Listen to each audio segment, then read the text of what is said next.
Salut tout le monde, j'espère que vous allez bien. Aujourd'hui dans cette nouvelle vidéo, on se retrouve pour mon review du LG G5. Allez, c'est parti.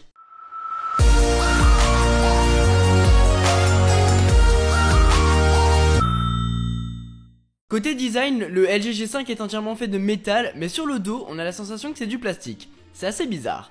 Sur le bas par contre, on ressent bien la plaque en aluminium. C'est pour le coup un design assez original, mais j'aime beaucoup. Il a un look très joli, le smartphone n'est ni trop grand ni trop large, il tient bien en main, ce qui est très agréable d'utilisation, d'autant plus qu'il ne fait que 7,7 mm d'épaisseur, ce qui est très convenable. Ce LG G5 est disponible en plusieurs coloris, en argent, en or, en titane et dans le coloris rose aussi, mais je ne crois pas qu'il soit disponible en France.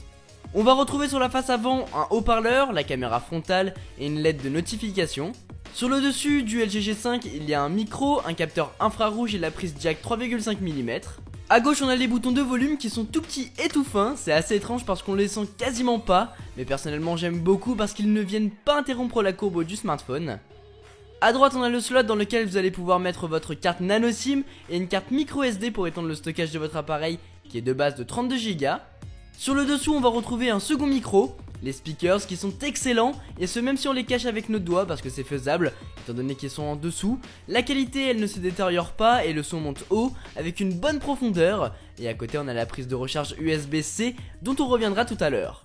Finalement au dos on a la double caméra avec sur le dessous l'empreinte digitale qui fonctionne bien et répond bien, mais pas tout le temps, à certains moments il a fallu que je m'y reprenne à deux fois. Le bouton de verrouillage lui se dissimule en dessous de l'empreinte digitale, ce qui est assez ingénieux de la part d'LG de l'avoir placé ici. C'est très pratique lorsqu'on a le smartphone en main, mais une fois sur la table ça se complique un petit peu. On a quand même un petit dernier bouton dont on n'a pas encore parlé, et c'est celui-ci, qui se trouve sur le bas du smartphone à gauche.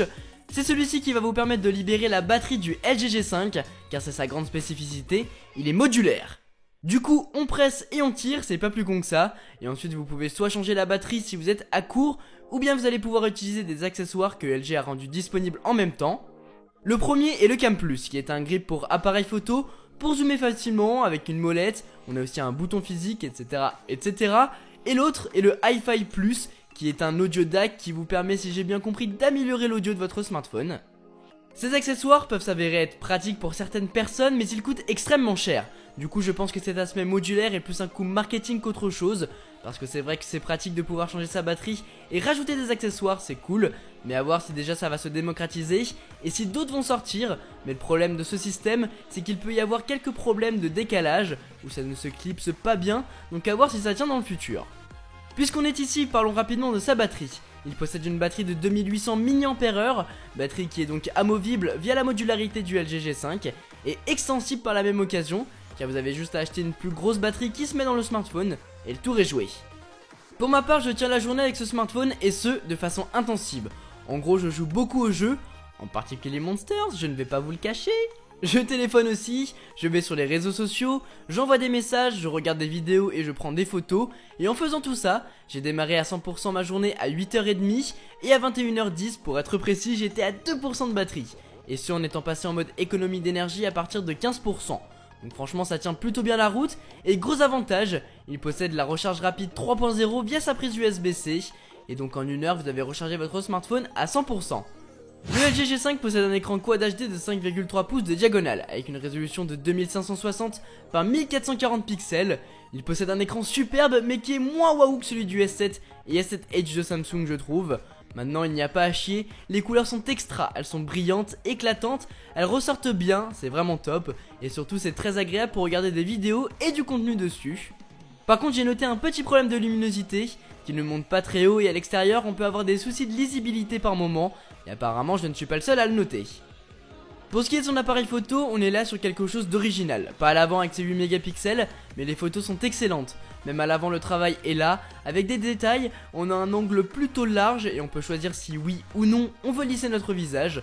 Du coup prendre des selfies avec, c'est good. Pour la qualité vidéo je vous laisse juger par vous-même. De la qualité de la caméra frontale du LG G5, vous voyez par vous-même de ce que ça donne, on a un angle plutôt important. Je dirais pas que c'est un grand angle mais en tout cas il est plutôt important. La qualité en elle-même a l'air pas mal, j'ai l'air un petit peu un petit peu comment dire lissé, non? Bon je verrai ça au montage de toute façon, mais c'est vrai que j'ai l'air un petit peu lissé alors que ce n'est pas le cas. Et mais sinon la qualité est vraiment correcte hein. Là où le LG G5 a su faire parler de lui, c'est avec son appareil photo dorsal. Enfin, ses appareils photo dorsal, car oui, il y en a deux. Le premier possède 16 mégapixels et le deuxième en possède 8, avec un grand angle de 135 degrés. On peut jump d'une caméra à une autre très facilement en utilisant ces deux boutons en haut de l'application photo. On peut même utiliser les deux en même temps pour créer des effets avec le pop-out. En gros, vous allez utiliser les deux objectifs pour faire des effets pour cadrer vos photos, c'est assez chouette. On a le fameux mode manuel de LG pour pouvoir prendre le contrôle de l'ISO, du focus, etc. Mis à part cela, il prend des photos fantastiques, je ne sais pas si c'est mieux que le S7, mais en tout cas, c'est coloré, bourré de détails et surtout c'est net. S'il n'est pas meilleur que le S7 de Samsung, il est pas loin, parce que je peux vous assurer que le résultat est bluffant.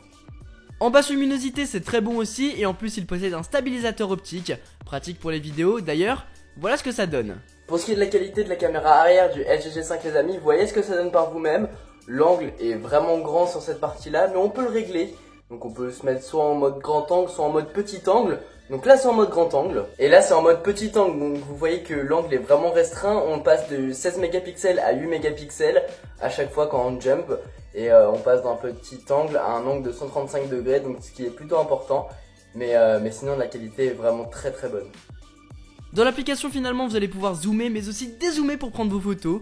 Il va aussitôt basculer sur la seconde caméra de 8 mégapixels avec son grand angle, c'est assez ingénieux. Un Snapdragon 820 cadencé à 2,1 GHz, 4 Go de RAM et 32 Go de stockage, voilà de quoi est équipé le G5 de LG, sans oublier son Bluetooth 4.2 et sa puce NFC. Je ne vais pas vous mentir, je pense que c'est l'un des appareils les plus puissants que j'ai testé. Et pourtant j'en ai essayé des smartphones en tout genre. Il répond très bien, il est fluide, vous allez pouvoir faire du multitâche sans aucun souci. Vous allez pouvoir vous éclater en jouant aux jeux les plus gourmands du Play Store, sans aucun ralentissement particulier, mais par contre, il a tendance à chauffer un petit peu sur le haut.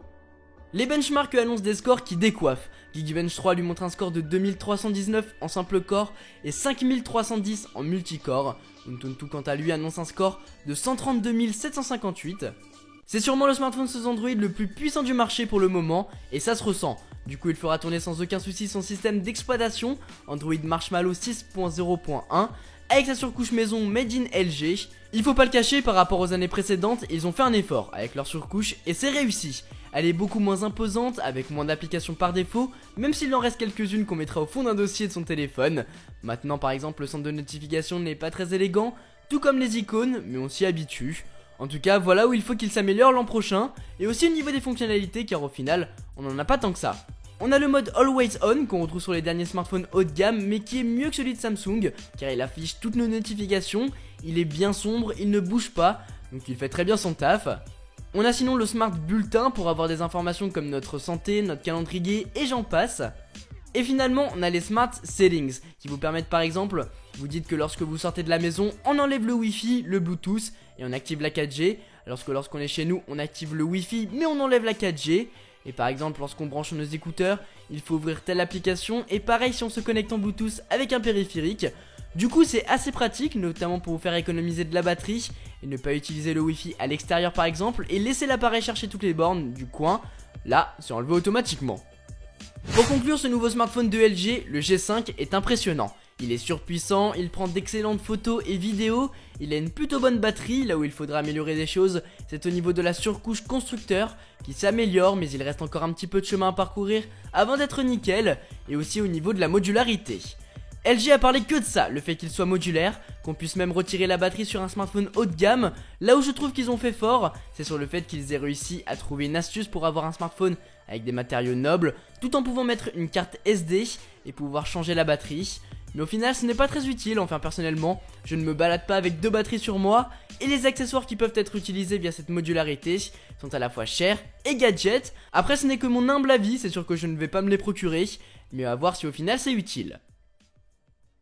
Voilà les amis pour mon review du LG G5, j'espère que cette vidéo vous a plu. En tout cas moi ça m'a fait plaisir de vous le faire partager. Si vous voulez vous le procurer ce smartphone, vous retrouverez tous les liens dont vous aurez besoin dans la description. Sur ce, c'était Quentin, passez tous une très bonne journée. Tchou.